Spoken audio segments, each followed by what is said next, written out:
Hello, and welcome back to Jake's 13 Days of Anime. And today, we're playing Always the Same Blue Sky. And yeah, I'm doing this because Unigala's doing a bundle called Tokyo Anime Mega Bundle, where it has a bunch of VN games in it. And yeah. Not a sponsor. Put a link in the description if you want to go get some games for like $3.50, which is pretty cheap. Anyway, yeah, we're gonna play this. But before that, I'm gonna share two things. I've already gotten 2 achievements, and just while trying to test this, so I got one achievement for choosing my gender, which is the thing you can do, apparently. Another one for sitting there in this next screen. Also, the text is kind of small. I don't know where that is. I don't think there's an option to make it bigger. Oh, I can standard. Oh, it just changes how it looks. I'm male, but I don't. Looks very boring now. I don't. Put it back. I don't like it this way. Go back. Make it not boring. There you go. Now there's a picture on it. That's not boring. Anyway, I skipped the first part of that on accident, so my bad. But yeah, it asked what gender I was. I'm a male, obviously. Anyway, I leant over the immaculate red rail of the ferry and stared into the inviting Mediterranean Sea. The combined effect of the gentle breeze and the wake from the ferry gave the impression the sea was sheathed in silk. This fabric was such a rich shade of turquoise which transformed the glaring sun into 1,000 stars. Mesmerized, lost in the abyss, I had an overwhelming desire to obtain one of these elusive glimmers of light. Spending only minutes transfixed, the desire developed an unhealthy need that I couldn't overcome. I dutifully answered my predecessor's siren call by deftly diving deep into its mysterious depths. Did you just dive off the ferry into the water? What? Why would you do that? Sir? I'm assuming sir, because I picked my gender, but who knows? We could be, I don't know. The cool water felt divine against my mortal skin as it washed away the heat. I seemed to fall forever. I was in the euphoric deep blue world. I caught a glimmer of her. Like a jellyfish, she floated submersively in the water with no obvious aim, no purpose. Hair and elaborate garments danced around her in the water, trying to coax her to life. It worked, although she remained unmoving. She acknowledged my presence with a smile. I smiled back, and she reached out towards my eyes. I instantly felt every muscle in my body relax. As she did this, the sea green filter the tint of the second world became more apparent, along with the shimmer of the distant sun. I wonder if this was a result of her using some sort of heavenly force, or merely the depletion of my sanity. What? The glistening of glowing hair became more prominent as my vision blurred. It was all I could focus on as my consciously ebbed away. What happened? What? I'm already confused. What? Okay, so we're on a ferry, going to an island, I guess. And we jumped in the water, and there was a girl who knocked us out with a nerve pinch or something. And now we're in a bed?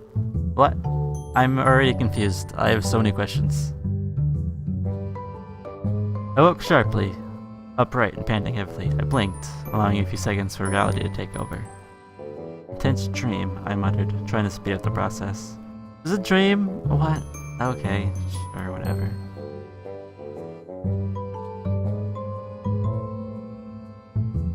I guess the last few days have been pretty full on. Got back down, took about a minute to take into my new beachside apartment. I felt alien. My eyes watered as I attempted to look past the bright light coming to my window to see what awaited me outside. Bright light, damn it. Left out of bed and rooted frantically to the open suitcase on the floor. Mother Christmas. What? 9:21 already? College starts in 9 minutes. The alarm must have been muffled. Grab my toothbrush, head to the bathroom, stretching a little on the way. I need to turn on the light as there's already ample. Which felt bizarre as it's been snowing when I left England. I recreated the half-human creature that greeted me in the mirror. Of course, I didn't have time to fully tame it. As I brushed my teeth, I caught a glimpse of a familiar bottle of pills outside the corner of my eye. It dawned on me that the last few days had been a bblur. I'm really used to moving around, though. I knew I'd snap out of it, so I had to take an extra tab at all the same. I scattered the room as I hurriedly got dressed, throwing on everything I laid my eyes on into my satchel. Before laying it in the depths of hope, I wouldn't be more than 10 minutes late. It took extra 5 minutes to find classroom 2C. The instructions on the map were nowhere near as straightforward as they made themselves out to be. There's a fish on the wall! I ended up being around 20 minutes late. The teacher was not impressed. I apologized and awkwardly introduced myself to the teacher. Plus, I felt the coldness of 40-odd pairs of eyes attempting to glare in the back of my soul. To cut my explanation short, I told me to take a seat and continued without pause in the lecture. I turned to face my new classmates, whose is now raising from boredom to disinterest. All except one. Whoa. Not that if autopilot is a hit, unexpected turbulence. My hands missed the controls and I was now left stunned. She was without a doubt the most beautiful girl I've ever seen. Closely proportioned with the almost porcelain face, completely free of any perfection. Although untanned, the colors in her hair gave the impression she'd spent a lifetime bathing in the sun. Full of depth, it appeared radiant in the bright light that flooded into the window behind her. Provided the perfect frame for piercing apple green eyes, which penetrated all through all pretense. She had uncontested access to my very core. While I felt exposed, I didn't feel intimidated as a warm smile comforted me amongst the dirty looks and snickering. Pollux, which I assume is something rude in British speak England people. I don't know.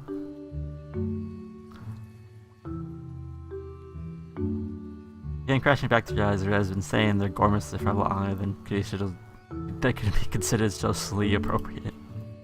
My face flushed as she took my place in the last remaining seat, which was, guess where? Right next to it, of course. Terrific.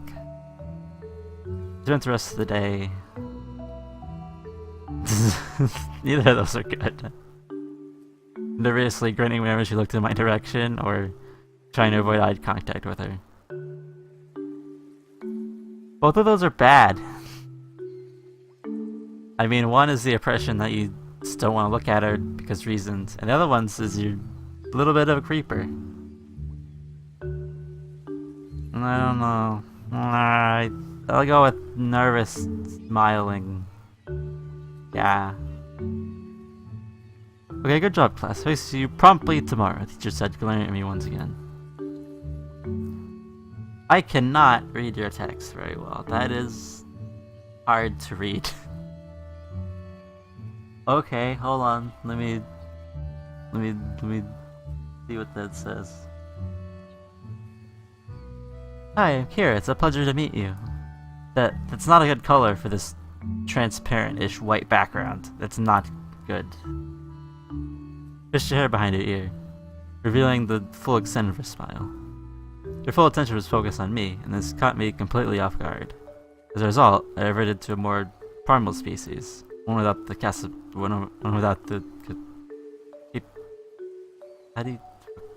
what is this word? Capacity. Yeah, there you go. That's it. For language. I'm sorry, I can't speak either.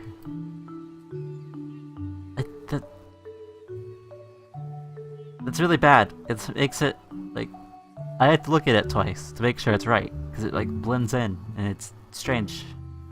But, whatever. I knew the island. Still nothing. It's not a big place, I haven't seen you around. The rain slowly started to clip back to life. I decided to start with my name. So I spelled out every letter in my head. What? I spelled out each letter in my head and pressed enter whenever finished. Oh, you're clever, game. I like this, actually. I can enter my fucking name. That's actually very clever. I like that.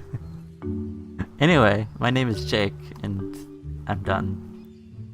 Oh, that's a nice... I like that color. That's nice. Nice purplish color. Jake! Yeah, that's...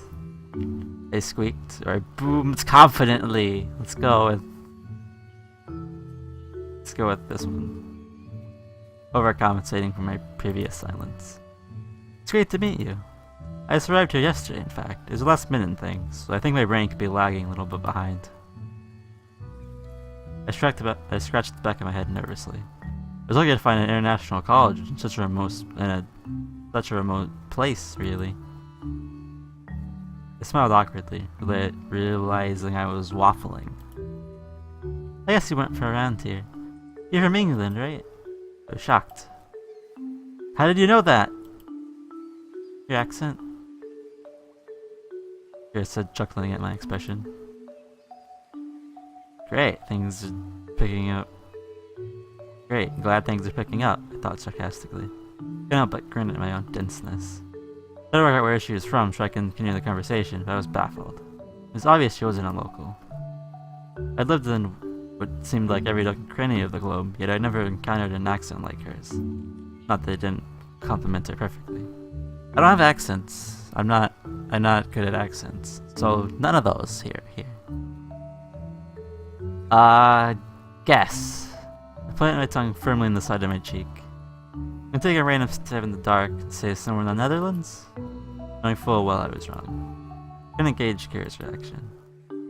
Afraid not. Not giving up that easy. How about a mysterious, undiscovered island in the Bermuda Triangle? What? Well then, how had I gotten here? Very true. You'll never get it. Kira said with a chuckle and a glint in her eye. I guess you have to spend some time with me to figure it out. That's what my heart thumped. What was this girl doing to me? On that note, you like to someone to show you around? Well, the place I've discovered so far? Yeah, that'd be great, if you're sure you don't mind. Smiled excitedly. Sure, I'd love to. That Kira turned and led the way in the classroom. Our peers parted as she walked up. She walked with purpose towards the exit. Bye! She actually walked around. That's amusing. Anyway. I was starting to wonder where the hell Kira was taking me after following through random side streets and dark alleys, for what must have been at least half an hour. It would stop occasionally with Fred in more than one path, her gaze flicking wildly between them, or confidently strolling down the one that seemed to lead closest to our point of origin. It was this, covered with a signpost we had passed 4 times previously, led me to the conclusion that we're going in circles.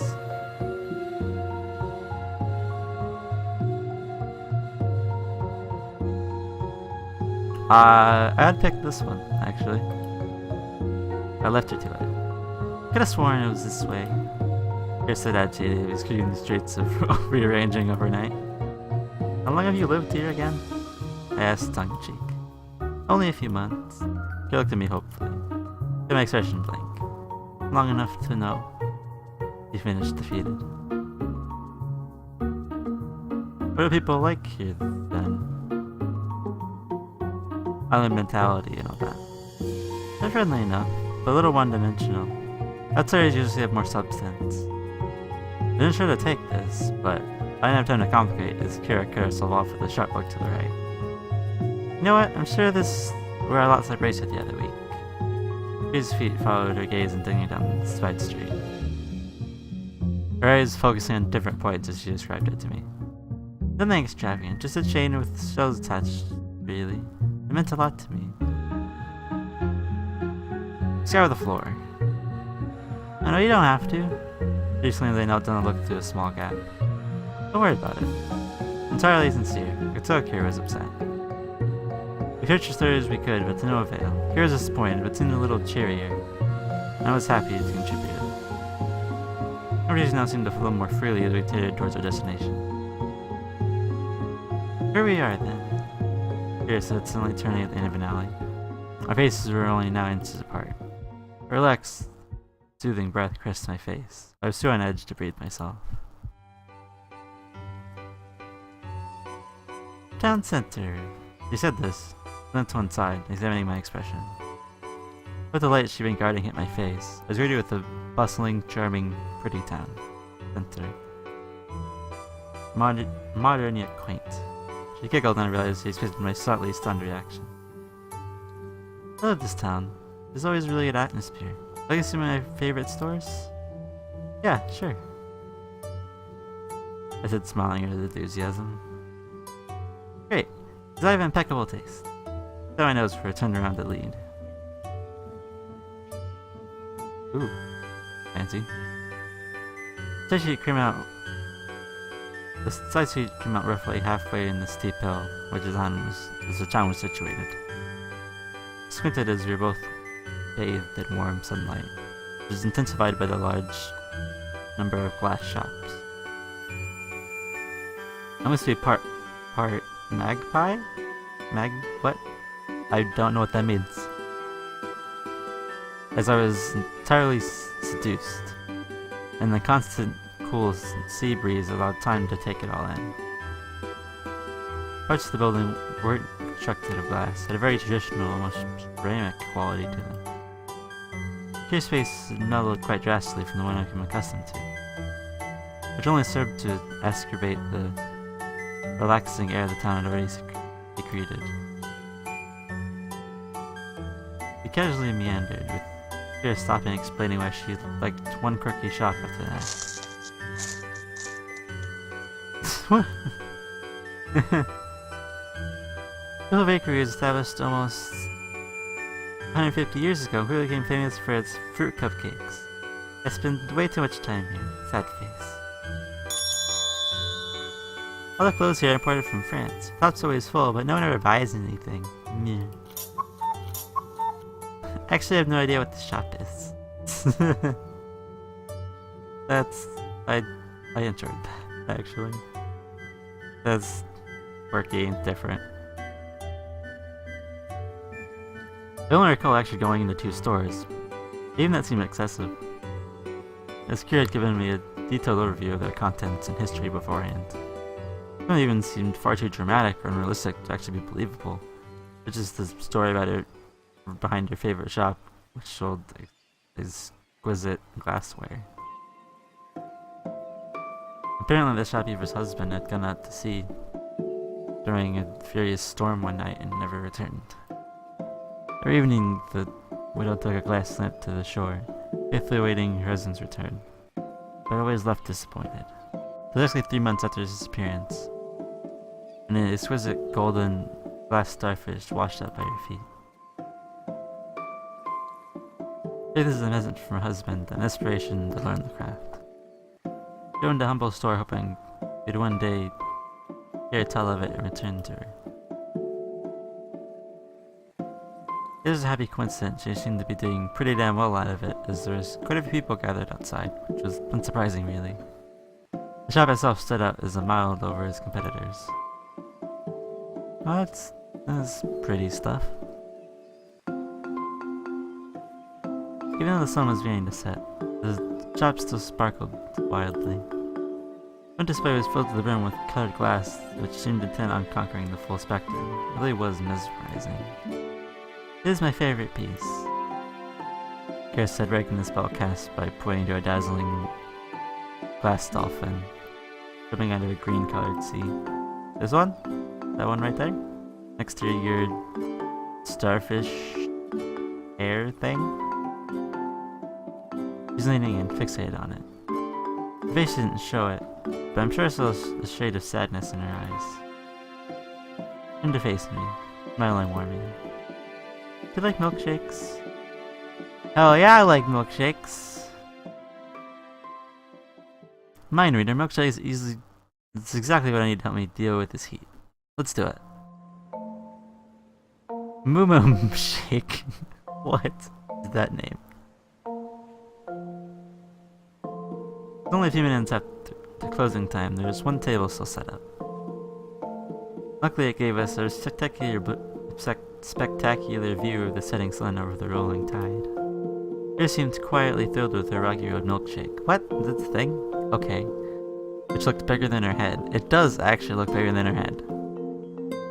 So, points for consistency. She dived in pretty much as soon as we sat down and drank the whole thing in around 30 seconds. Jeez.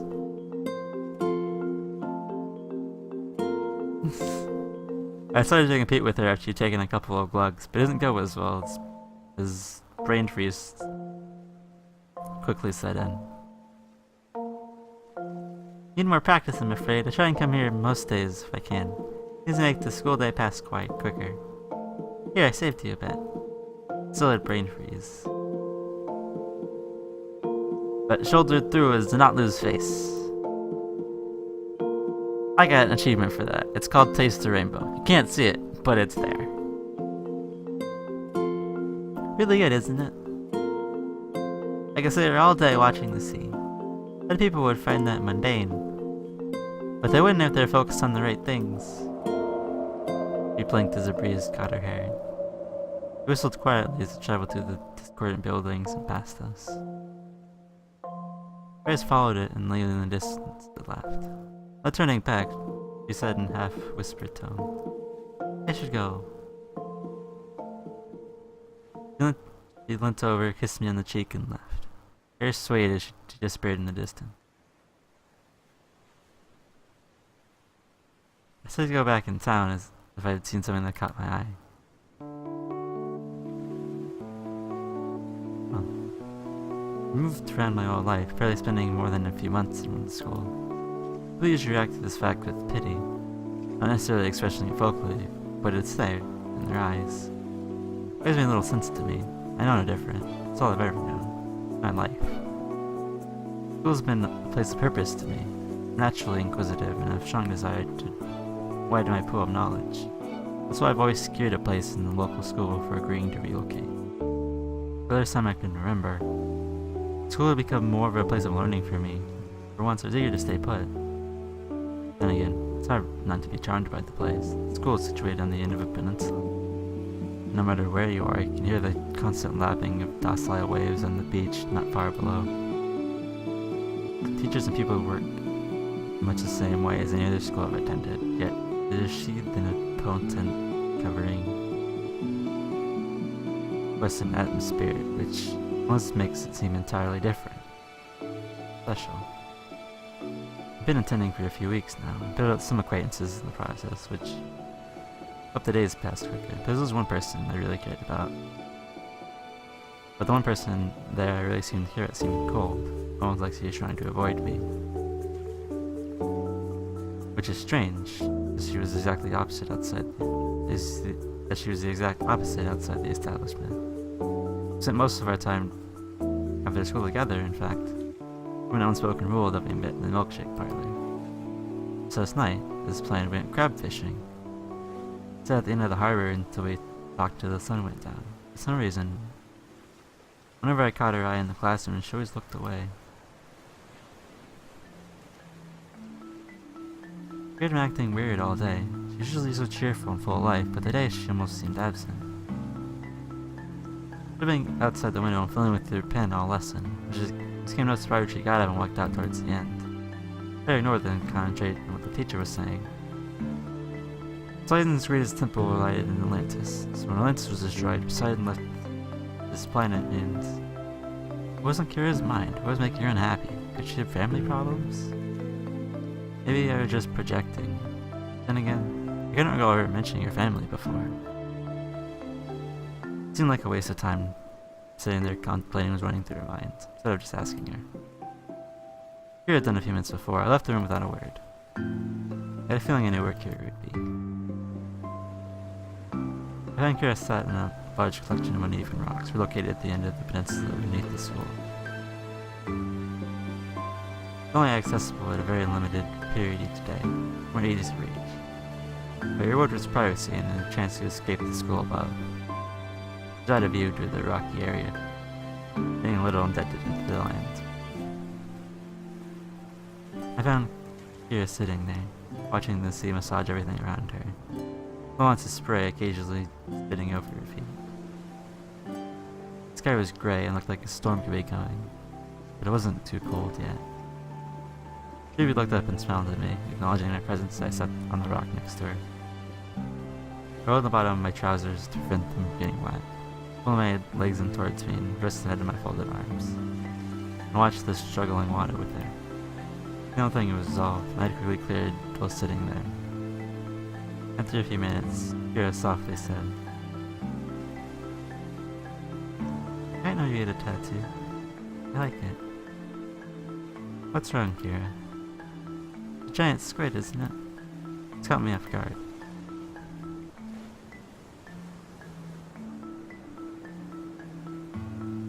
These are basically the same option, but I'll go with this one. Look taken aback. It's obvious from the shape of the caudal fin and, of course, its eyes. Kira, what's wrong? Repeated. She said nothing for a minute.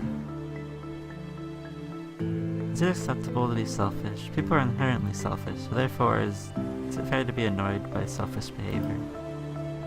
Take a minute myself.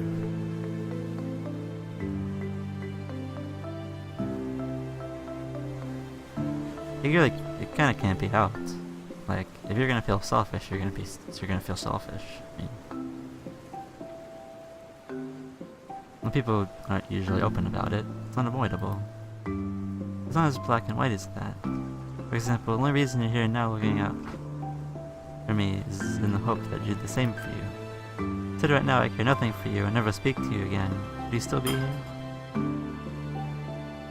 Her tone was emotionless. I took something out of my pocket before I answered. Yes, I said, placing the bracelet I found on that first day in her hand. This is to say thank you for showing me around and making me feel welcome. I got up to leave. Kara grabbed my hand, so I turned around and met her eyes. They're full of sincerity. I believe you. I took her other hand and hoisted her up. If we head back now, we can make the next class. Not warmly. For some reason, it just incited pity. Didn't let go of my hand until we reached the school.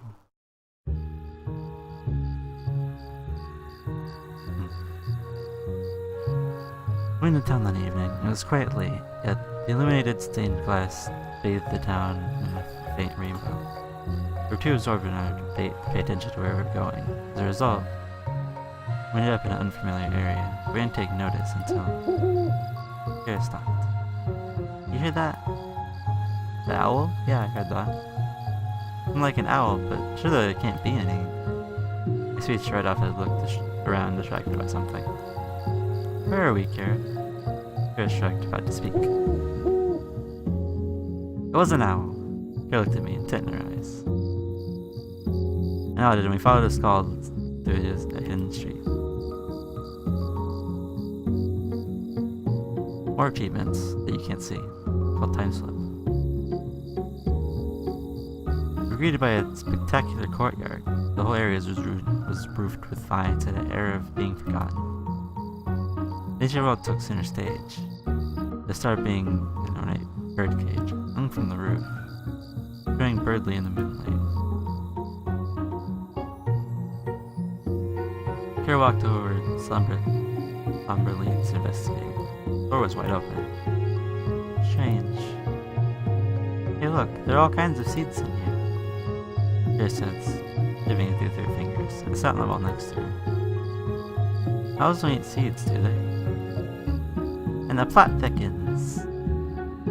Kira sat next to me and stayed silent for a minute, giving us time to acclimatize this mysterious courtyard. It had the air of a grand cathedral.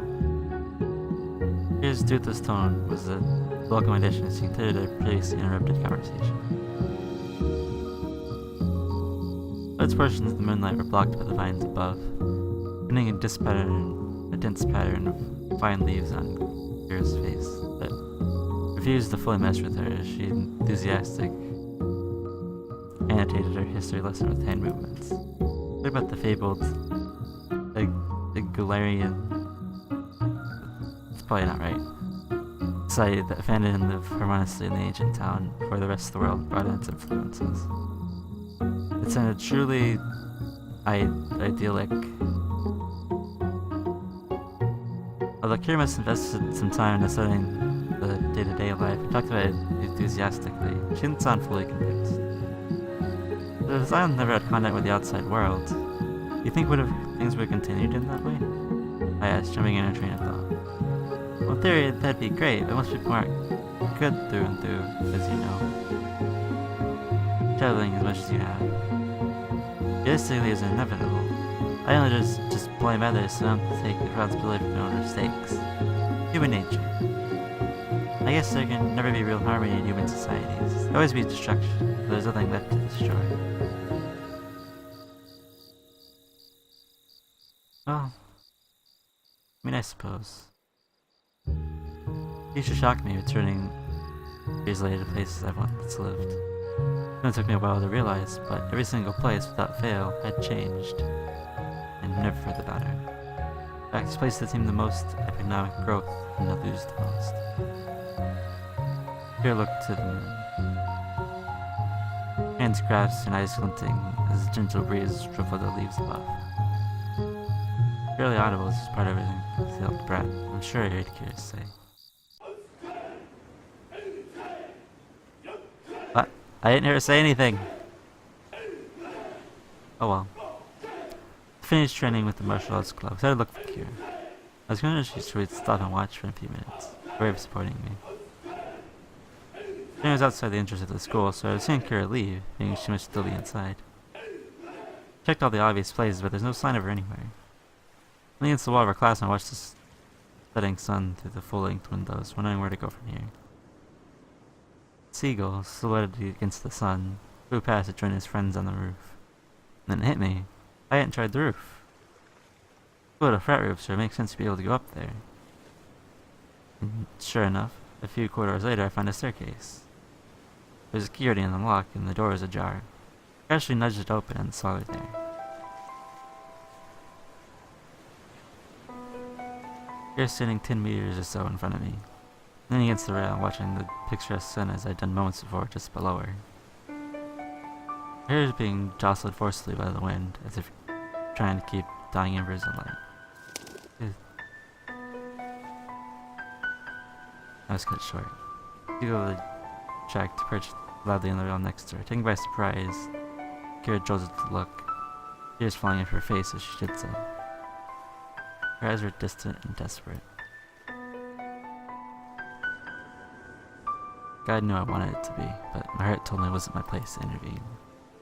That I was never meant to be a part of this eulogy. So, although it pained me, I quietly left. I received a call later that day. He moved within the week. Make sure you're ready to leave at any time. What the fuck? Why am I leaving again? I don't want to leave, I want to stay here. Caught her instantly, leaning against a lamppost, shielded by the shade of a nearby tree.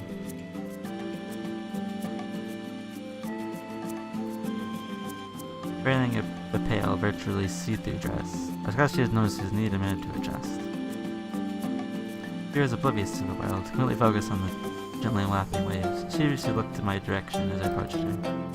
Oh hey! So excitedly she leaped forward and looked at me.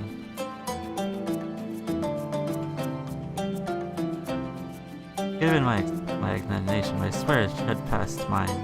Catching my vision, I saw her expression go blank. So happy that you're here. I've been looking forward to this for a while.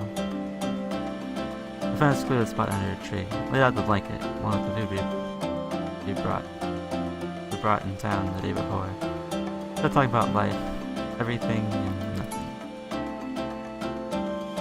decided not to tell her I wasn't going to be around for much longer. I knew it was selfish, but I was genuinely happy. More emotion that I had to cling on to just for a little longer. Fortunately for me, she was quite a line brother. I loved listening to her. Every word oozed character and significance, but at the same time was unprovocative and somehow soothing. I wasn't really thinking about much. I was really just basking in the moment. But I suppose if I had been, I'd been working away to make those days last forever. Let's go swimming, Kira said, removing her dress. She rooted through the pixels bag and I wanted to see her with my flushed face. Don't worry about that, let's go, she exclaimed as she headed for the ocean. Throw down the bread roll and leg it to the water. Race ya. That as I passed, her eyes focused on the ocean. Blazing sun sparkled off the sand, creating a runaway to the cool, refreshing water. Over my shoulder I reached the sea, not taking into account the sand's new, saturated consistency. Crash! I slid, and as a result, I found myself partly submerged in the shallow water. I heard splashes approaching decidedly from the side. I looked up sheepishly towards the source to find Kira laughing wildly. Game on. Face unchained, viewing the suit height my execution. I dislodged her ankle. Shaded expressions. I chuckled as frantically voluntary, just not to fall. She failed. Fell right on top of me.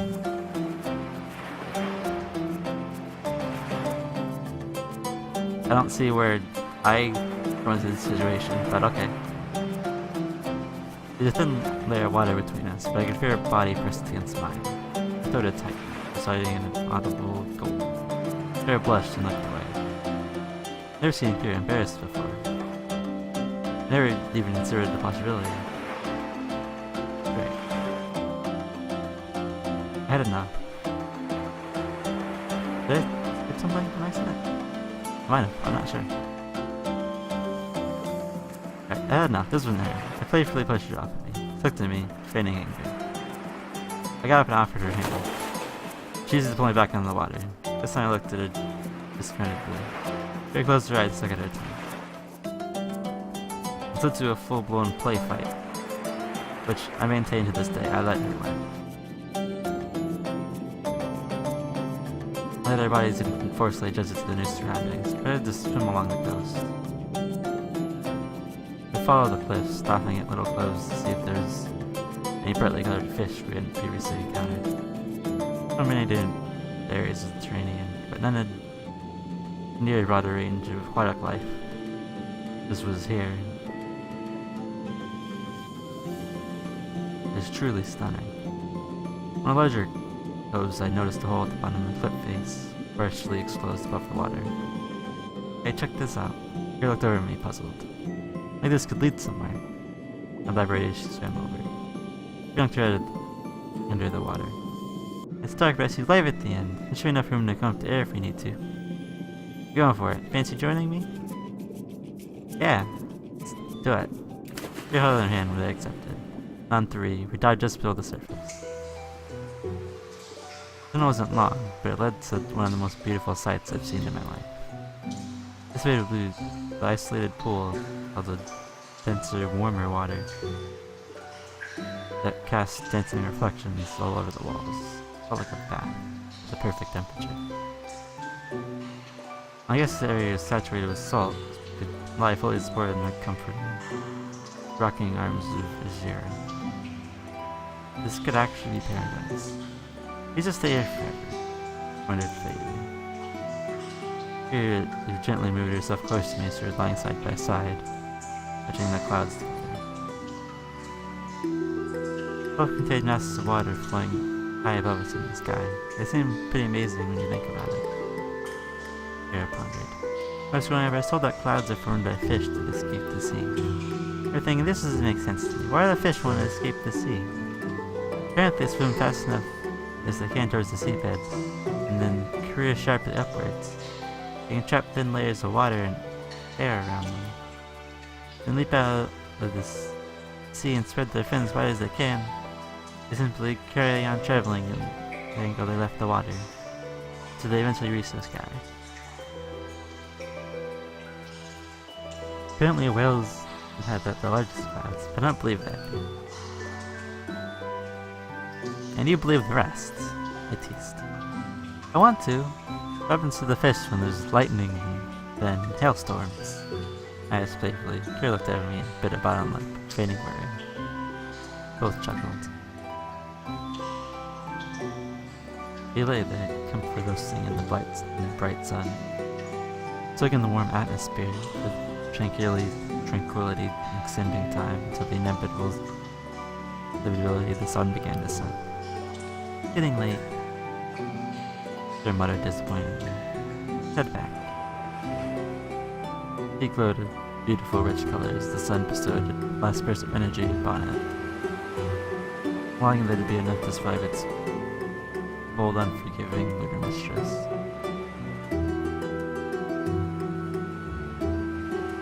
She reached the door before me and crouching down, pushed her fist into the wet sand, using them to hoist herself up. Tucked towards our blanket, the fading sun twinkling off her wet body. Looked over her shoulder at me as I clumsily clambered out of the salty expanse, not focusing my coordination. Kira sat in the blanket with her legs to one side when I finally cut out. Water dripped from her face as she smiled warmly at me. Here, I offered, holding in a towel. She leant closer and put her hand on the towel as if to take it, then raised her not only inches apart. You know what? Good thinking. When we're young, we're taught not to trust our own judgment, not to second-guess everything we do. We realize that there's no reason to live in fear of our convictions. If you can't trust yourself, then how can you expect to trust anything? My friend believes I know what I'm doing is right. They feel difficult superficially. I have a job to do for a greater good. That being said, I regret that I chose you.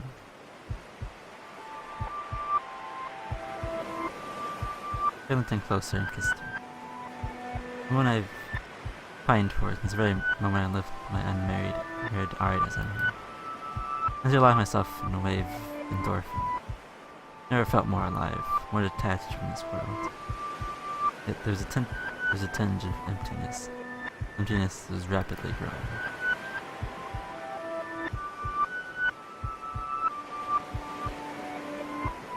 What? Hold on. I opened my eyes to see the characteristic green of her irises seep out of the confines. Maybe she's draining my essence. I feel my soul leaving. Yet, I couldn't move. Well, I didn't want to move. I passed out. What? Huh?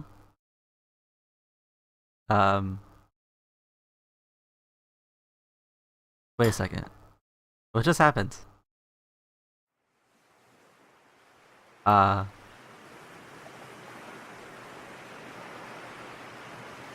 Hello? I got an achievement. It's called The Truth. Okay. I was coaxed out of darkness by the rough laughing of the life-giving ocean, accompanied by an exhausted, yet still desperate sobbing. It was a lie that truly woke me. I felt it resonate deep within me. The pain was now my pain. No, it always had been, even before our fated encounter. I slowly opened my eyes to see a scene very different to the one I left behind.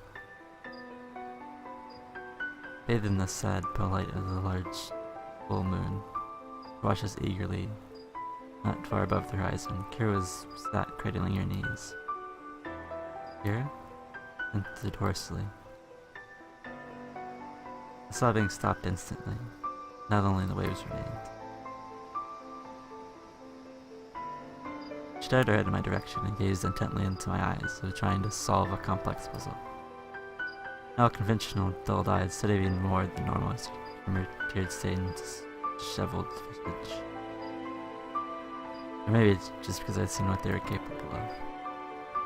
Either way, her gaze consumed me completely. Usually she was trying to solve the puzzle's tear began to form once again. She looked out to the sea as she tried to gulp them down. I wasn't strong enough. I couldn't do it. Her voice was hoarse, barely a whisper. I do accept my fate. Kira closed her eyes for a few more seconds, trying to compose herself. Opening them gained her focus. The future was much clearer now. I was not born of the earth like you. I'm the embodiment of the sea, daughter of the celestial beings. I've been conscious for a millennia. One flicker in her eyes moved her gaze farther out to sea. I left to watch over a mass greater than the soil humans inhabit, protect and nourish a far broader range of creatures. Living completely alone, I struggled with this unimaginable burden. A struggle made harder by your selfless face. From constant pollution, to farming entire species to death, as time progressed, like a thriving plague, you only brought more destruction. I watched you fervently, trying to dissect made you behave in such a way. My frustration and lack of rightful reasons grew, so did my fascination. I realized I possessed similar traits to your kind buried somewhere deep within you, not needing to be displayed, so therefore remaining hidden. Actually, I felt an obsession, one that was deeply intertwined with loathing. With that, she pressed her hands to her heart as in pain. Drawing Kira's gaze, I focused my attention on the sedate waves. The reflection of the moon seemed to be trying for us to stay together, but was constantly distorted by slightly spitting rain. I wonder if this was a metaphor for Kira. I was approached by a forgotten ancient, offered the chance to become human. Welcome amongst you. In turn, I had no problem seducing and sacrificing one human soul to the shadowed apparition of every lunar cycle. Turns out I didn't have enough strength to fulfill my oath this time. I felt Kira realign her gaze in my direction. She smiled gently. Thank you, Jake. I thought I knew what it meant to be human, but now I realize I never truly did. I wouldn't trade the gift you give me for the world. Kira's voice cracked. I love you. I turned numbly to meet her gaze. I wish I'd realized it sooner. My only wish is one day be able to forgive me. Kira. My mouth soundlessly as she crawled towards me, eyes streaming down her face. Still smiling, Kira put her finger over her lips, where her hair was flung wildly towards the sea. A sudden gust of unending wind. Days came ferocious as they tried to claw her in, and the rain heavier, wearing the whole scene down. Turned to let her warmth penetrate between her trust greater. She didn't flinch once as her legs began to float upwards, then lifting her rest of her body. Without moving her fingers, she leant forward and kissed me on the cheek. I felt her warm, salty tears run down the side of my face, expressing what I was unable to. The road slanted backwards towards the sea. The bracelet I hadn't seen it once without the damn rocks that seemed like a lifetime ago was torn off her wrist and left at my feet. She looked terrified, reaching out towards she was forced away. Seeing her face like that was a stab in the heart, more than a deep scar. Silhouetted in front of the full moon, every aspect of her being fought wildly against its fate. Fear burst violently into the water. That was her everything. Lifeless droplets shimmered in the moonlight as they fell reluctantly to the illuminated sea. Nothing distinguishable from the rain, in the water that will sustain me and my children, to follow me always in the same blue sky.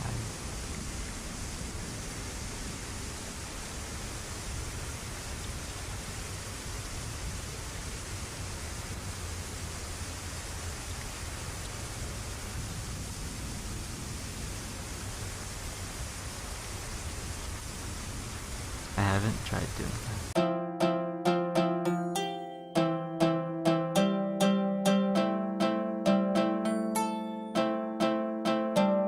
Well,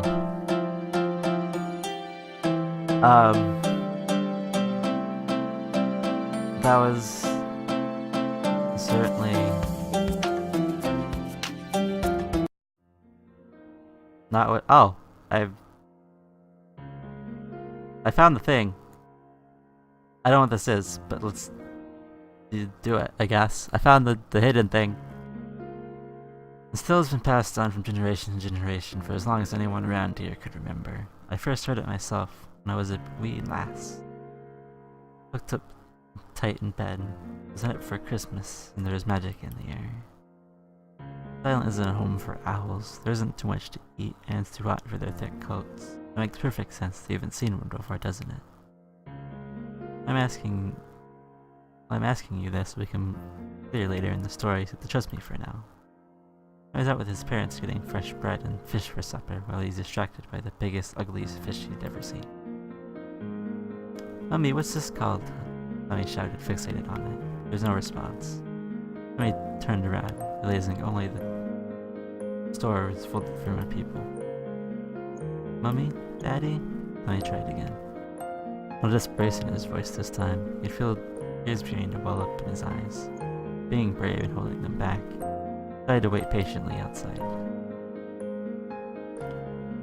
More and time passed. One by one the shops began to close, and I found it harder and harder to keep the tears at bay. The sun began to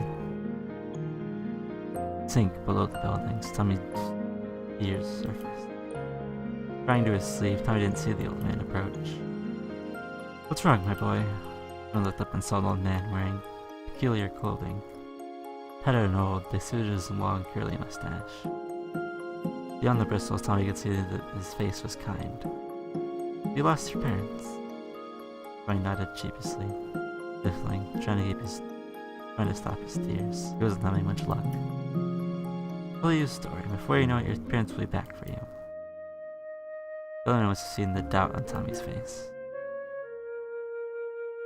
"I've been around a long time. I'm very rarely wrong these days," the man said with a warm smile and a wink. "You know that old Mr. Owl is the reason Mr. Owls have a reputation of being wise. He used to live on this very land, in fact, but he spends a lot of time away from home, years on end. When his time away, he's out learning all he can about the world, watching ancient tribes in hidden parts of misty rainforest, perching on the gates of ancient temples in the heart of Kyoto. I'm sure you know, owls only have small brains, so it's said the reason he returns home is to store his memories in a sacred birdcage, making room for his next trip. Some say the old owl is an ancient deity that has been cursed to his feathery form in order to learn a lesson. Patiently watches the world, and understand the error of his ways and return to his true form. He admired that Mr. Owl's return as a chance to find a feather he shed whilst on the island.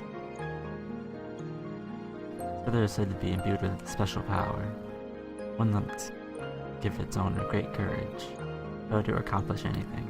An old man now, I lived my life, and a very full one at that. I'm sure of the mysterious feather I found as a boy to thank. Hold out your hand, son, the old man said matter-of-factly.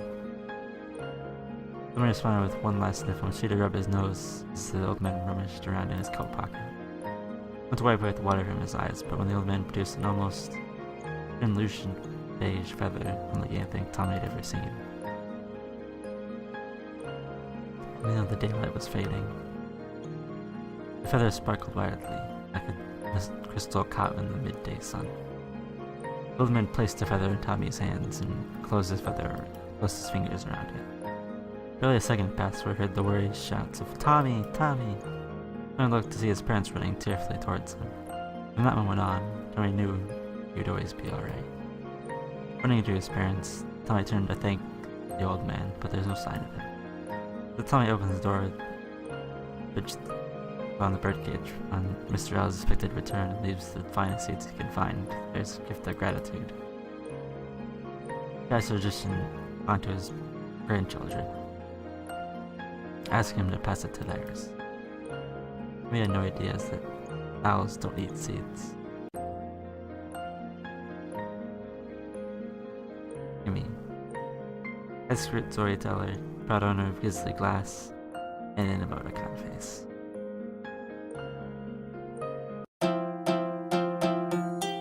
Well, that was interesting. As the second game I've finished, this was pretty short. Only been well, only took like 50 minutes, which isn't bad, actually. It was better than the other one, even though I think that was more funny. This was more serious. But serious isn't bad. I quite enjoyed this, actually. So, yeah. This was Always the Same Blue Sky.